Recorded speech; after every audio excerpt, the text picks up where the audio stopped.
je ne sais pas quelle est ta calculatrice. Ici, j'ai rentré la fonction, tu la vois. Bon, il y a deux choses différentes. Ici, tu vois, j'ai Windows et ici, table 7. Windows, si je fais un réglage sur Windows, c'est pour savoir dans quel intervalle je peux voir mon tableau de valeurs. Donc ici, par exemple, si je démarre à 0 et en dessous, je mets 10, ce sera seulement la vision de mon tableau de valeurs qui rentrera en liste. Donc ici, il faut aussi que j'aille sur derrière table 7. Alors ici, on veut démarrer à 0 et pour l'instant, on veut en dessous un pas, tu disais, de 1. Donc ici, j'efface ce que j'avais, je mets 1. D'accord.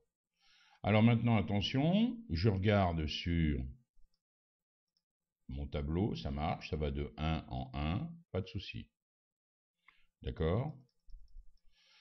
Et là, normalement, si je continue, voilà, j'ai les différentes valeurs. Maintenant, je vais aller faire le réglage de 5 à 6. Je vais sur table 7.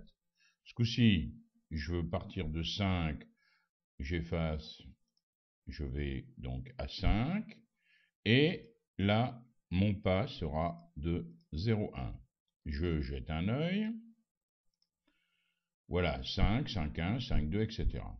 Alors, on te demande, à l'aide de la question précédente, donc de ce tableau de valeurs, détermine une valeur approchée de h à 0,1 près pour que le volume V de h soit maximum. Bon, toi, tu t'aperçois que si tu regardes de 5 à 6, quand tu arrives à 5,7, ça augmente encore. 5,8, ça augmente. Et ensuite, ça rediminue. Donc, tu as bien raison.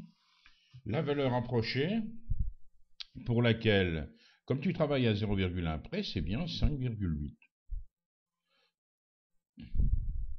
Si elle avait voulu que tu trouves véritablement une valeur précise, par exemple en résolvant l'équation, elle ne travaillerait pas en écrivant dans l'énoncé valeur approchée à 0,1. Bon, le problème qui se pose, c'est que tu as deux valeurs approchées, si tu veux, tu as 5,8 et 5,9. Donc, comme tu te souviens bien, tu as 5,8, c'est la valeur approchée par défaut. 5,9, ça sera la valeur approchée par excès.